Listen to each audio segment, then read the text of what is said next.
I want to thank Irv Magri for being with us in the last segment. Good discussion about the crime situation. And now we're going to shift gears, talk about the political world. Every day on the program, we have a Ringside All-Star who joins us on Tuesdays. Pleased to be joined by publisher of BayouBuzz.com, Steve Sabludowsky. So we're also doing this at BayouBuzz.com on Google Hangout. And Steve, welcome. Good morning. Hey, Jeff. Good morning to you. Well, we've got now 48 hours plus since the election. Now we're got some time to analyze it and give us your thoughts as you look back at what happened on Saturday. Well, what happened on Saturday is that Jon Bel Edwards won. He got more votes than David Vitter. I mean, that's the long and short of it. I talked to Greg Rigamer, and we did a recording. It's up on Bayou Buzz right now, and I asked him, what happened. That's what he told me. So I just wanted to. Wow, that's brilliant. Yeah, brilliant insight. Absolutely. There. But no, seriously, his insight is absolutely, it's really terrific. I mean, with the numbers and everything like that, I have his graphics, and I'm more than happy to at least talk about them. But your listeners ought to go to Bayou Buzz and look at the videos of the interview. Well, give us, we'll do that. Give us Sure. Your analysis, if you could. Okay. Well, I mean, basically, I think Jon Bel Edwards was perceived to be a moderate candidate. He had certain conservative values, and I think that as a result, he appealed to a certain population, largely, African Americans and white, Democrat, other parties, according to Greg Rigamer, and the crossover Republicans. So, I mean, that's who he appealed to. And you had David Vitter, obviously a very, very, I guess, handicapped candidate in a lot of different ways. And so I think that obviously because of that handicap, he lost. He made a whole lot of mistakes. I think everybody will agree with that. He never, right after it looked like he was behind by, or that he was, that Angel was encroaching upon his dominance. He started attacking Angel, then it started attacking Darden. And it was just, didn't do anything with Edwards and just blasted the two of them. And as a result, I mean, they just, went the other way or didn't go at all with the Republicans. And so as a result of that, that's a real, I think, strategic decision that they made that just was a bad decision. And then, of course, the blasting of trying to link with Obama, to Edwards in particular with regarding the Syrian crisis, the refugee issue. I mean, that just fell on deaf ears. It had a little blip for one day this past Wednesday. Other than that, it made no difference at all. You and I thought it would, and it didn't. Well, I mean, I did think it helped him close the gap a little. I mean, I think he was 22 points behind in one poll. I think he wound up losing by 12. So it might have helped him close the gap. But at that point, I had to disagree and tell you that if you look at Vern Kennedy's poll, and because, again, Vern was the most accurate. UNO had an accurate poll also. Vern was 1 point away. And likewise, he was 1 point away during the primary, if I'm not mistaken. Well, I mean, he had all kinds of different models based on black turnout. I mean, well, yeah. And that was so he was covering his bases, saying, "Well, if black turnout is here, it's going to be this. If black turnout is here, it's going to be this." But he was right on, though. But he was right on.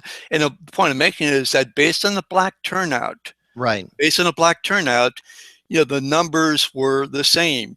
Vitter didn't really, I mean, based on the black, so it was really a function of the black turnout. Yeah, I think black turnout was key, but I don't think I think it might have helped him a little. I mean, I disagree with you. I mean, I don't think it hurt him any, and I don't think he had any other cards to play really at that point.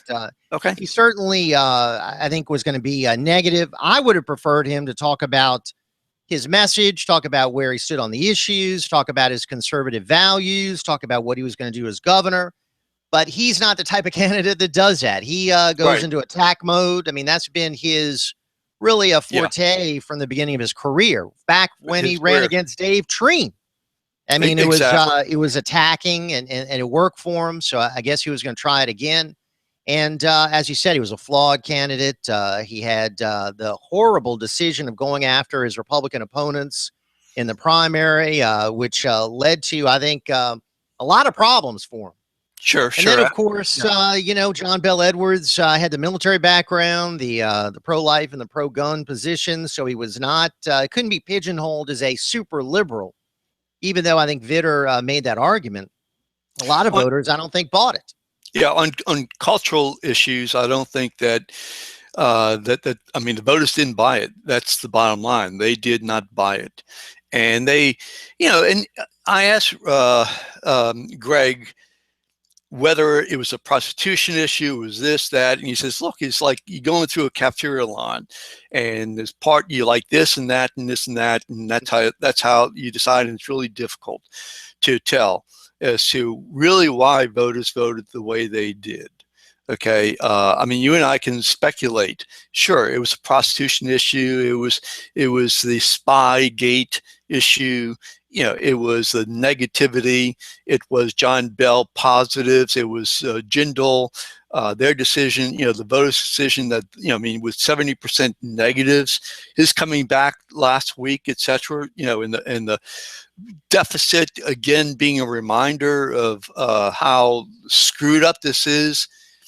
All that played into. I mean, it all played into.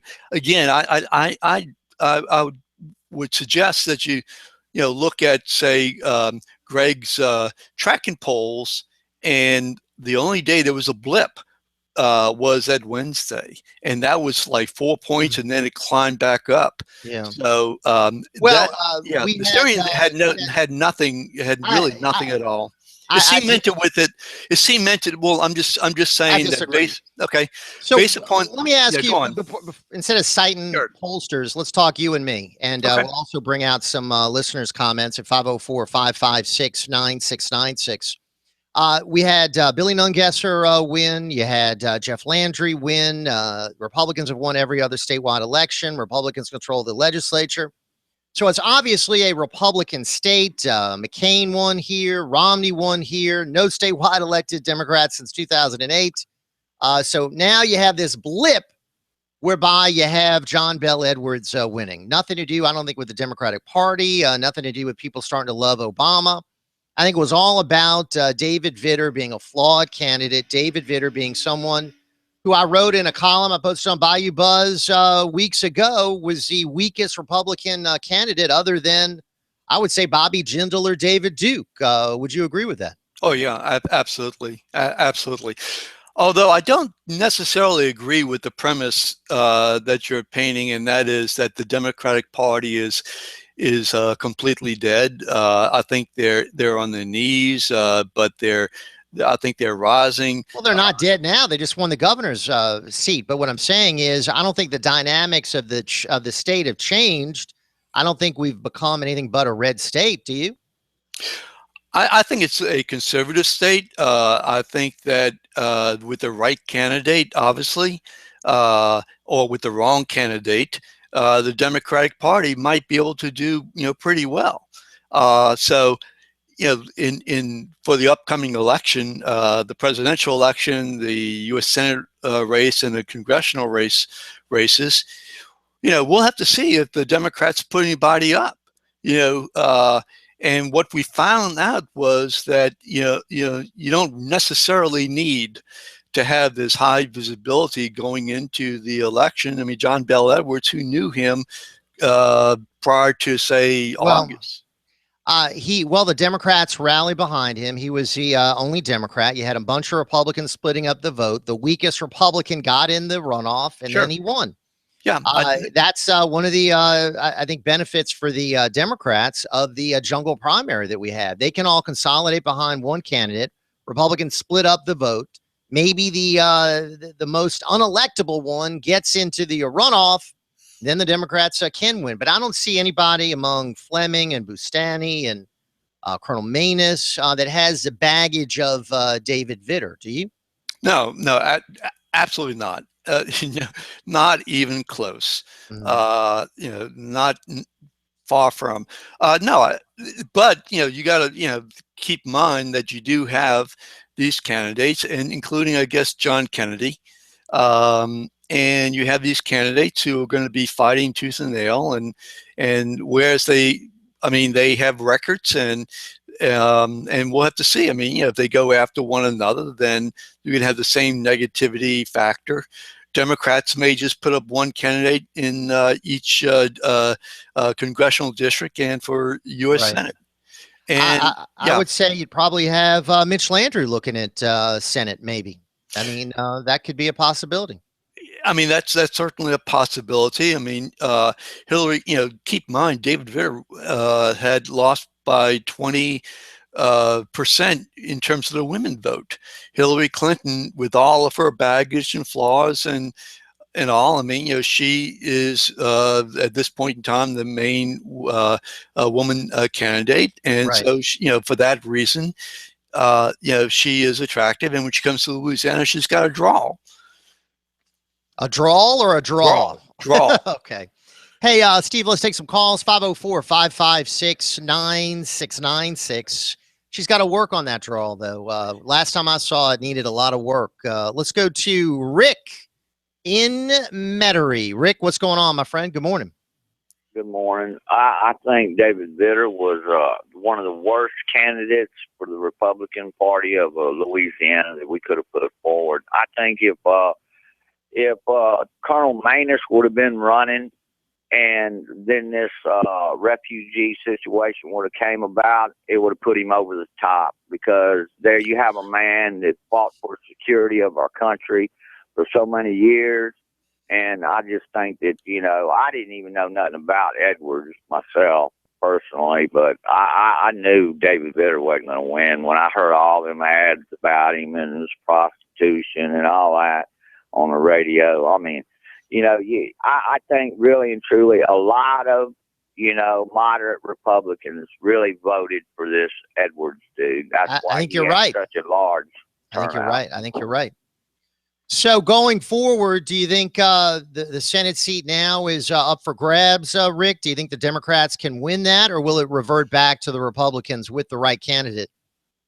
I think somebody like Manus ought to get in and try to get the Senate seat. I really do. I think that somebody that's really conservative but has good moral principles and doesn't have a lot of baggage behind them.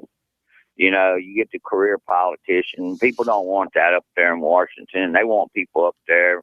They're going up there for the first time that's got a clean hands on them, and it's not going to be dipping for money all the time, because that's what it's all about. Once these guys go up there, they go up there Republican, they come back liberal, man.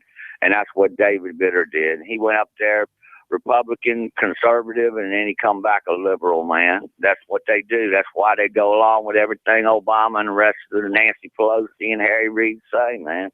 They go up there conservative, they come back liberal. The only one that has been consistent is Ted Cruz. He's the only one that hasn't bowed down and gave away his principles. There are not many of them, that's for sure. Steve, go ahead. Yeah, how did David Vitter come back liberal? How did he come back liberal? Well, I'm just using that as a hypothetical situation, my man. In general, I'm speaking in generality, but David Vitter had too much baggage on his back, man. Yeah, he did. You take Louisiana as mainly a Christian conservative state. And, you got Christians, they forgive and everything, but then when you come back and you start talking, they really don't want to listen to you, because you know, the proof is in the pudding. You know, they know what you're all about. You know, and they really don't have nothing against you. Yeah. Don't want to put you in that position. But they don't want to don't want to face. elevate you to the top position in Louisiana. I mean, they'll forgive, but they won't forget. And even though he had the duck commander with him, it wasn't enough. All right, my friend, good to hear from you. That's Rick in Metairie, 504-556-9696. Captain Kirk joining us on the West Bank. How you doing, Cap? Okay, yeah. All right. Hey, well, David Vitter, I think most of us, if we had did stuff like he did years ago, I don't think we would run for office or anything. I think we would just go home or get another job, or just, we wouldn't want our name out there. We wouldn't want our family to hear about that stuff no more. Right. You want your family and kids. To me, that's selfish. Yeah, just after the election, the Bel Edwards that night, did Edwin Edwards was on stage? I thought I saw. I don't think so. Steve, was Edwin Edwards on stage with Jon Bel Edwards? Initially, he was on with Jon Bel. He wasn't on with Jon Bel Edwards, I don't believe. I think they did a selfie. I know that. I don't know if that was off stage. But when it came time for the family to go on stage, at the time that Jon Bel Edwards did his spoke, I didn't see Edwards at all. He was escorted, I think, off. I don't think they wanted Edwards up there. But he was there at the party, and they did a picture together? Well, yeah, I mean, sure, absolutely. Blanco was there too. There were others there. Mary Landrieu, how about her? Yeah, I actually, I'm putting up a video, seconds, maybe 2 seconds after the announcement came that Edwards won. I mean, the room just broke out into just cheer. Right, hang on, Steve. We're up against the clock. Captain, thanks for your call. We got to roll to a break. More coming your way right here on WGSO.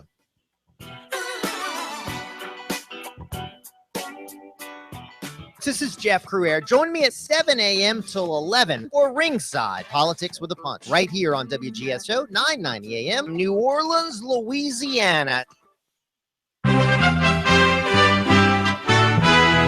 USA Radio News. I'm Ron Taylor. The FBI is adding extra agents in New York City to track potential terrorists who may want to target the city during the holidays. They're working round the clock, although Diego Rodriguez, who runs the New York FBI office, says nothing major has popped up on the FBI's radar so far. I can tell you currently that we have no specific credible imminent threat here to New York City. The goal is to dissuade homegrown extremists or lone wolves from trying to carry out copycat attacks. Sarah Lee Kessler, New York. 5 people are recovering after they were shot near a Black Lives Matter protest in Minneapolis last night. Police say victims are being treated for what are believed to be non-life-threatening injuries. Protesters have been gathering at the 4th Precinct station since the shooting of a black man last week. Russian President Vladimir Putin's spokesman is calling today's downing of one of its warplanes a very serious incident. A Turkish fighter jet shot down the plane near the Syrian border. This is USA Radio News. Hurry into Sam's Club on Black Friday and you'll find incredible savings on hot holiday gifts and more. Get a 58-inch Vizio Smart TV for just $6.98 and save $50 on a PS4 or Xbox bundle for just $2.99. Plus, we've got an NRB Bluetooth speaker for under $25. Don't miss out. Black Friday deals all weekend. Doors open at 7 a.m. Friday or shop starting Thanksgiving Day at samsclub.com. Join and save. Sam's Club. Life is better in the club. Pricing valid through Sunday, November 29 while supplies last. See club for details. B-Dubs presents B-Dubbing. Terry, you just won the championship. I gotta thank Buffalo Wild Wings. Without them, the new Blazing Rewards loyalty program wouldn't have been possible. Fantastic. Anything for the fans. Just know you can earn points for every visit. Inspiring. So tell everyone where you're going. I'm going to sign up at blazingrewards.com to earn points towards amazing rewards like wings. Buffalo Wild Wings. Wings, beer, sports. Must complete free registration to participate. U.S. residents 18+. Point earning and reward redemption at select locations only. Terms and conditions. Grace at the Green Light is a not-for-profit outreach that serves the homeless community in the New Orleans area. In just over a year, we have served over 22,000 meals and distributed over 40,000 bottles of water to the homeless. Grace at the Green Light would like to thank the Fat Bankers Social Aid and Pleasure Club for sponsoring this week's food and water distribution. Thanks, Fat Bankers Social Aid and Pleasure Club, for making a difference in the lives of the local homeless community. For more information about Grace at the Green Light, visit our website at graceatthegreenlight.org. Katie's Restaurant, open 7 days a week, located at 3701 Iberville, just a block off the Canal Street streetcar line. Rated #1 neighborhood restaurant by Gambit and New Orleans Magazine, also featured on Food Network's Diners, Drive-Ins, and Diners. Serving the best in New Orleans Creole cuisine, from fresh Louisiana seafood to gourmet po' boys, pizzas from the Brooklyn-style Stone Pizza Oven, featuring daily specials for lunch and dinner, and a Sunday brunch that'll make the angels sing. Let Katie's cater your next event. Call 488-6582. Check out our menu online at katie'satmidcity.com. A young man was asked by his employer, "Son, do you believe in life after death?" "Why, yes, sir," the boy replied. "Well, it's a good thing," the boss said. "Not long after you left work yesterday to attend your grandfather's funeral, he stopped by to see you." That story reminds me of something Moses told a group of Israelites. He warned them that if they failed to do the right thing, quote, their sin would find them out. Wondering when our sin might be exposed is a great motivation for choosing not to sin in the first place. And this is David Jeremiah, encouraging you to get on the road to new life. Discover God's reasons for doing the right thing on Route 66. Route 66, driving the word home. Log on to Route66Life.com and get your roadmap for life. Route 66. Start your journey home today. A chilly start, but things are warming up a little bit along the way each day as we move along through the rest of the Thanksgiving week. Some high-level clouds at times.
Welcome back. Wow, so much going on, and we thank you so much for joining us right here in the Ringside program with you weekdays 7 to 11 on WGSO. We're 990 AM, WGSO.com. And also, you can follow us on your mobile device. Just download the TuneIn app. Today, we're visiting via Google Hangout at BayouBuzz.com with our Ringside All-Star who joins us on Tuesdays, publisher of BayouBuzz.com, Steve Sabludowsky.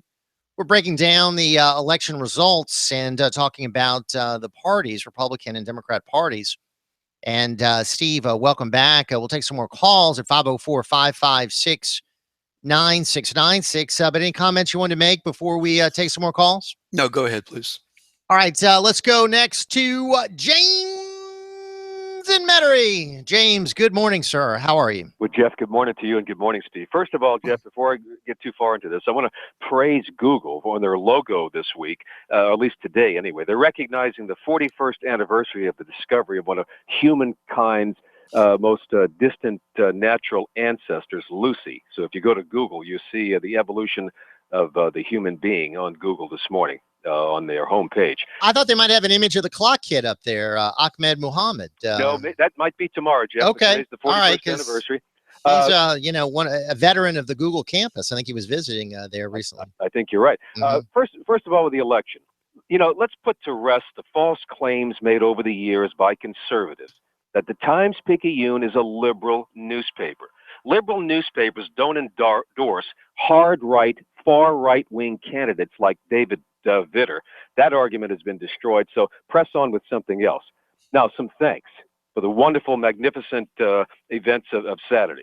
Jay Darden for his firm public endorsement of Jon Bel Edwards. Now, hold on. Before you continue, I want you to acknowledge, James, you were wrong. I was wrong. Because you predicted Vitter would win easily, didn't you? Jeff, 6 months ago, Vitter was the prohibitive favorite, and people know that. Let's face it. The polls don't lie consistently. So and he was the favorite, and he self-destructed with some help from some people on Jon Bel Edwards' side. Now, Jay Darden, firm endorsement, public endorsement, took a tremendous amount of courage to do that. Scott Angel, I guess you'd call that a tacit endorsement. He failed, or he didn't publicly endorse Edwards, but a lot of. But I think his silence spoke volumes. Oh, absolutely, and his people who supported him and voted for him in the primary, they turned on on Vitter, thank goodness. And remember, folks, in that wonderful gumbo pack ad, where they took clips of them at these debates. That was very damaging to Vitter. Sure was. Seven debates. Vitter only showed up for 2. He thought he had this thing in the bag.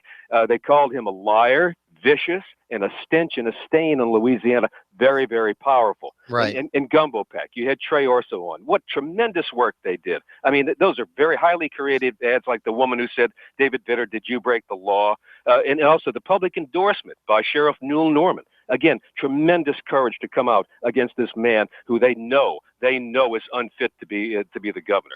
So you think well, obviously the Republicans voting for Edwards, that was the difference. Yes, it was. And by the way, David Vitter, let me say it again, David Vitter lost his own parish of Jefferson Parish. That says volumes about the kind of person, the people who know him the best have been stabbed in the back by him, they've been bullied by him, and they know that he is unfit to be governor of the state of Louisiana. Finally, Karen Carter Peterson, great work with the Democratic Party.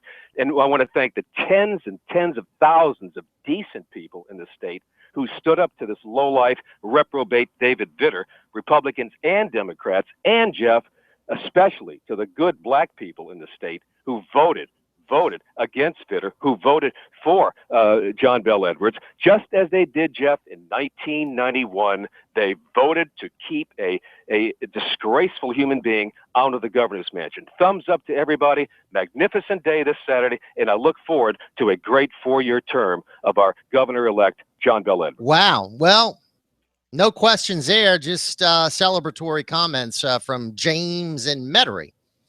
504-556-9696. Jeff Crouere here. Steve Sabludowsky with us. The election results, of course, made a lot of national news, Steve. I saw a lot of national coverage of the election. A lot of people were scratching their heads. Hey, how could a Republican lose in Louisiana? Is this a bad sign for the party? And could this have national implications? Your thoughts? Yeah, I mean, it certainly did make a lot of national news. And obviously, there's no question the reason why is because of David Vitter's past. Let me just touch on that, if you don't mind. And that is that, and James brought it up, I believe, when he said that that he decided to run and that most candidates would have, maybe it was a caller before. No, Rick mentioned that. Yeah, and most callers would just have gone into the private sector, hide under a rock.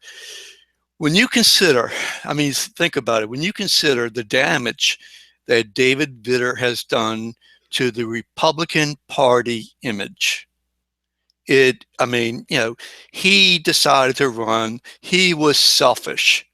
I mean, here it was a guy who blasted Bill Clinton, and he just ignored it. He decided to run.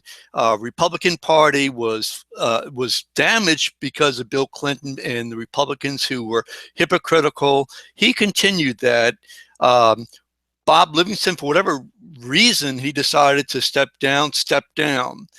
David Vitter just, there was enough information out there from 1999, as you know, that would merit questioning about the New Orleans prostitute connection.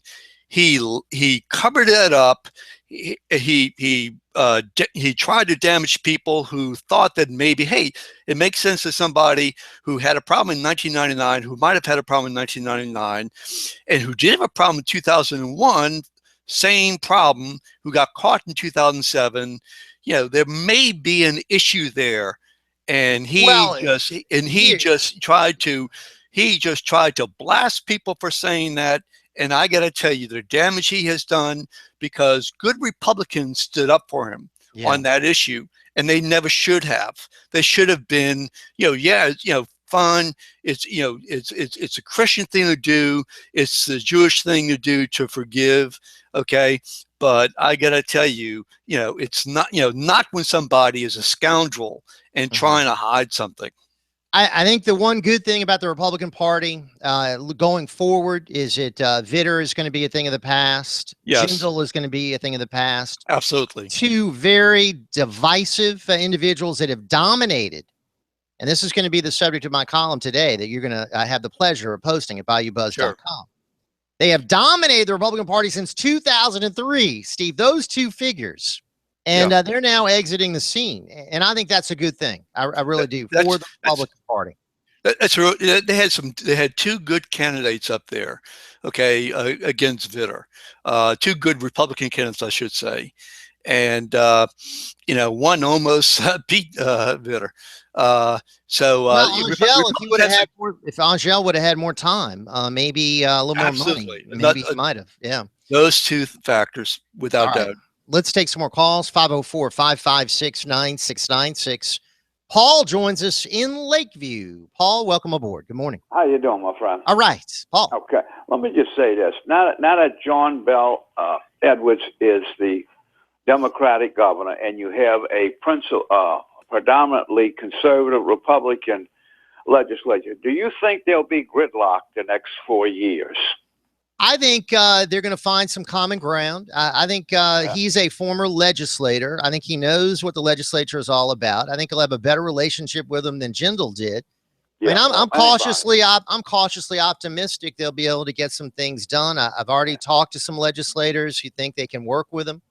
So we'll see. I mean, I can't get any worse than it was under Jindal. Yeah, Jindal was bad. But John, let me say about John Kennedy, the treasurer.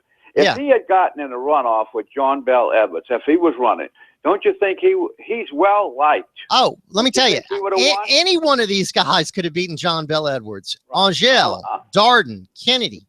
I think Manus could have beaten John Kennedy. Do you think he has a shot at taking Vitter's seat in the Senate? Sure, he's got a shot. He's got a shot. Yeah. I don't know. He has a very good shot himself. Well, we've already got Fleming. We've already got Bustani. They're announced candidates. You're going to have Colonel Manus. So I think Kennedy might very well run for that. I think he's got a PAC already, been raising money. So I think he's going to go ahead and run. Steve, what do you think? You think he's going to run for that? Yeah, I do, but I think that he's somewhat damaged because, of his close association to David Vitter. I think he should have known better.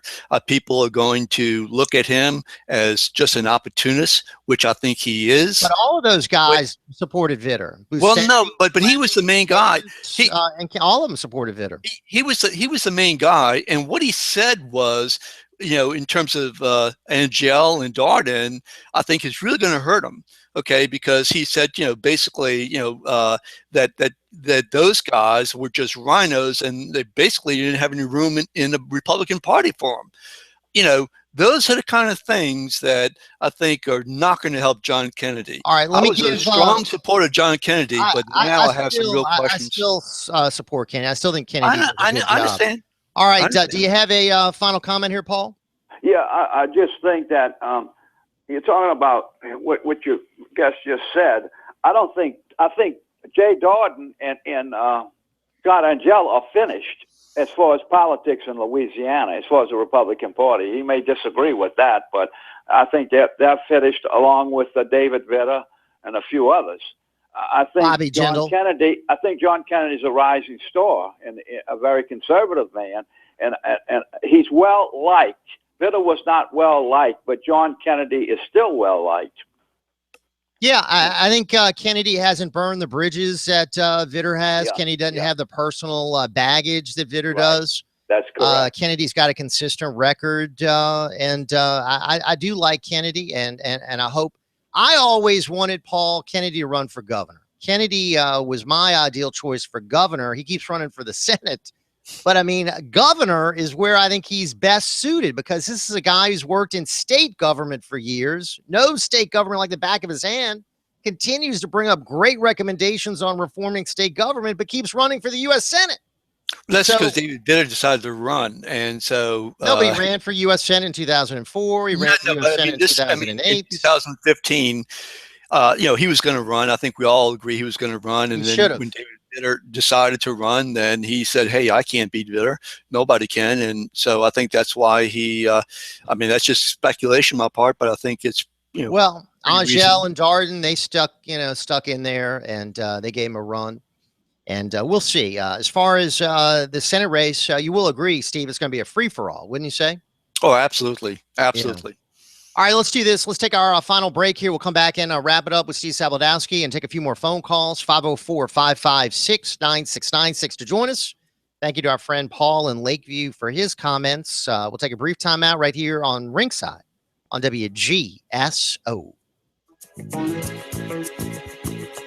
It's Jeff Crouere, sales manager for WGSO. I'd like to introduce our general manager, Richard Tate. WGSO is locally owned and operated right here in New Orleans. We believe in helping our local businesses succeed. Are you tired of facing the outrageous advertising rates of our competitors looking to promote your business? If so, we have some attractive sales packages available. Thanks, Richard. Folks, take advantage of this great offer. Email me at jeff@wgso.com or call me at 504-669-6076. Let us advertise your business on WGSO. Hi, this is Jim Spyro. Join me every Wednesday from 5 to 6 p.m. here on WGSO as we cover all the hot issues of the day. Obama, Harry Reid, the congressional Republican majority, the dysfunction in Congress, surveillance by the NSA, Iran, ISIS, and Afghanistan. All as we prepare for the presidential election in 2016. Listen in to our special guests from both sides of the aisle as we debate experts on issues relating to healthcare, the budget, national defense, and the U.S. Constitution. We never pull any punches, and of course, we take your calls throughout the hour, so make it a point to join us each and every Wednesday, 5 to 6 here on WGSO. See you then. What are you doing to stop traffic when your business is ready to wow the pants off customers? Visit Sir Speedy. We produce quality signs, posters, banners, and more that are just a trick for trade shows, promotions, events, and product launches. Whether you're taking it to the street, the floor, or the counter, bigger is always better. For more information or to get a quote, go to SirSpeedyNewOrleans.com. Join us at the Aftermath Sports Bar and Grill, 1645 Veterans Boulevard, one block before Bonneville. Check out our new menu, including breakfast selections and a late-night grill. We have hospitality and late-night specials, 2-for-1 wells, shots for $3 and $4, and great deals for buckets. Every weekend, DJ Warner is spinning your top 40 and oldies classics. And for all Saints games, we've got specials on wings and buckets. So we'll see you soon at the Aftermath Sports Bar and Grill, the place to be this football season. Hey, you want a place to vet your opinion on, let's say, a sacred cow, or just a place to shoot the bull? Well, Ringside Politics with a Punch and Jeff Crouere is your barnyard, baby. Call us now at 556-9696.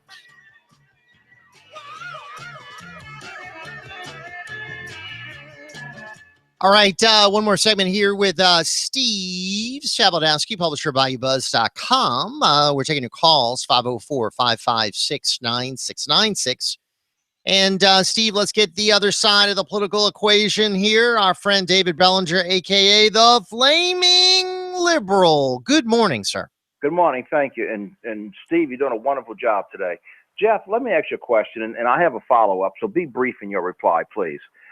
You certainly condemn David Vitter hiring a Dallas law firm using campaign money to do surveillance, evidently on June Norman, the sheriff of Jefferson Parish, or a contributor to the Jon Bel Edwards campaign. Would you join in with me and say condemning that? I condemned it on the air multiple times. Okay, good. Yeah, okay. I mean, got you on the record. I thought that was horrible.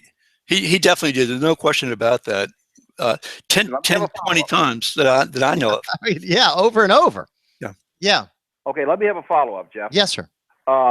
Would you also condemn the fact, and I have articles to prove this, like a James Gill column, would you condemn Irv Magri thousands of dollars of taxpayers' money from the Orleans Levee Board because Huey wanted to dig up dirt on Robert Namer, who was on his back, and this is taxpayers' money, not campaign money, which I think is borderline stalking. And my first cousin, Nick Baroni, filed criminal charges against me with the Canada Police Department, I think for doing a lot less.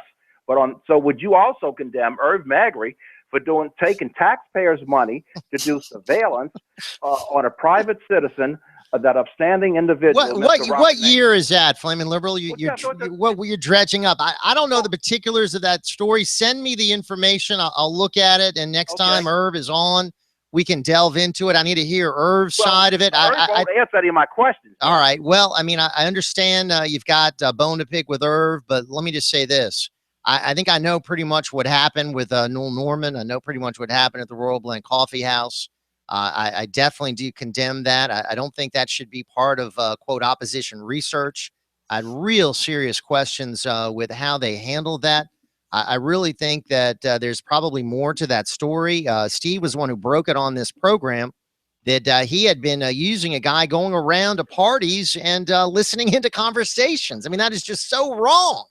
And there are two different issues there. One is tracking, which is you use a camera in public, okay, but those people talking to, say, the candidates are not necessarily aware that they're being recorded. Okay, now that's what Team Vitter was doing. That's also what the Democrats were doing. I don't think Jon Bel was involved in that. At least there's no evidence that he was involved. But what Vitter did with knowledge of his campaign, and the information now is up with the FBI. And I'm sure they'll get to the bottom of it. Oh, you better believe they're going to get to the bottom of it. And I got to tell you, unless Newell Norman is an incredible liar, okay, go to Bayou Buzz, look at the video that I put together about the whole thing. And they were coaching a witness to go after the blogger and to go after Jason Berry, coaching the witness on an affidavit, as I understand. And if all that is true, and if Vitter had knowledge of other people in the campaign had knowledge, somebody's going to have a lot of criminal issues. Again, it's just another problem I had with Vitter. I mean, another item here that is just something that you don't see with other candidates. Right. I don't know of other candidates who have done this extent of that. Have you, Steve? I mean, going to that extent. Just Richard Nixon. I mean, that's who comes to my mind. I'm talking about local politics. I can't think of anybody. Right. 504-556-9696. All right, let's get the spiritual viewpoint from our good friend, Ms. Violet, who's with us. How you doing, Ms. Violet? Good morning. Ms. Violet, we'll get back to her. Daryl, tell Ms. Violet we'll go to her next, but let's go to Live Wire in the meantime. Live Wire, how are you? Good morning, sir. Live Wire, and we'll get back to Live Wire, and now let's get back to Ms. Violet. Hey, good morning. There we go. How you doing, Ms. Violet? I am doing great this morning. Good morning to everyone that's out there, and good morning to our one of our all-stars, Yes. And I want everyone to give thanks to God, because guess what? He is worthy to be praised. In the book of Philippians, and this is Philippians 4, and it says, be careful for nothing, but in everything by praying and supplication with thanksgiving. Let your request be made known unto God. And the peace of God, which surpasses all understanding, shall keep your hearts and mind through Christ Jesus. Yes, ma'am. And God is so good. And and everything we're supposed to give thankful to God. I was in the store the other day, and the lady come tell me happy holidays. And I said, oh, the devil is a lie. The lie was. But guess what, Mr. Crouere? I had to correct it because of simple reasons that I told her, I said, well, who got you up this morning, sweetie? And boy, after I got you saying the things that I said, and I was thinking her that God able me to have money to buy my groceries, got me up this morning just like her, and to say happy holidays. No, baby, be thankful for what God has done for you, and always with everything. Every time you think about him, give him thanks. So all right then. And for LB, where did you get him from? He called in from Dallas, Miss Violet. I know he sound like one of them snakes, just like he always has been. It's a disgrace for him and Zora and all the rest of those folks. But guess what? There are some things that God wants them to know, and that is truth. You understand? Yeah. God is truth, and those folks. Well, we're gonna pray for him, right, Miss Violet? I mean, guess what? let's start a prayer train for him. But guess what? The thing is, them devils, guess what? Like Hussein Obama want to get up there and want to talk about that America should be shamed, and that sucker glory in his shame. You understand? I got you. He glories in his shame. But I would like to say one more thing. Real Mr. quick, Crouere. we got 30 seconds. Yes, ma'am. Okay, one more thing I would like to say, Mr. Crouere. Mr. Rick, you hit it. You hit it on the head, Mr. Rick, and I want to thank you for that. And I want to thank you, Mr. Crouere, and I want to thank all the listeners and the callers, even some of the things that maybe I may say and hit a nerve or whatever. If I say it in the wrong way, I'm asking you all to read your Bible. I'm not going to say I'm going to forgive, to forgive me. No, because just read the Bible. Well, the Bible speaks for itself. I'm going to give Thanksgiving for you, Ms. Violet, and I appreciate so much your call and your contributions. That's our good friend, Ms. Violet. Steve, we only have about a minute as we look forward. We got a special session coming in February, correct? Yeah, I believe so. And that's going to be a challenge because we're looking at a massive problem. Jon Bel Edwards takes office, I think, January 11th, and he says they're going to be working around the clock prior to taking office. Yeah, the mother of all special sessions. I mean, the bottom line is that Louisiana is, our system doesn't work because of the exemptions, deductions, and we've got to correct that. We've got to, otherwise, we're just going to go bouncing around every year, like we did for the last 8 years. So we'll be following it closely. Steve Sabludowsky, thank you, my friend. Appreciate it very much. So much. Look forward to your column. Yes, it's coming your way later on, and check out BayouBuzz.com. All right, whole lot more coming your way right here on Ringside.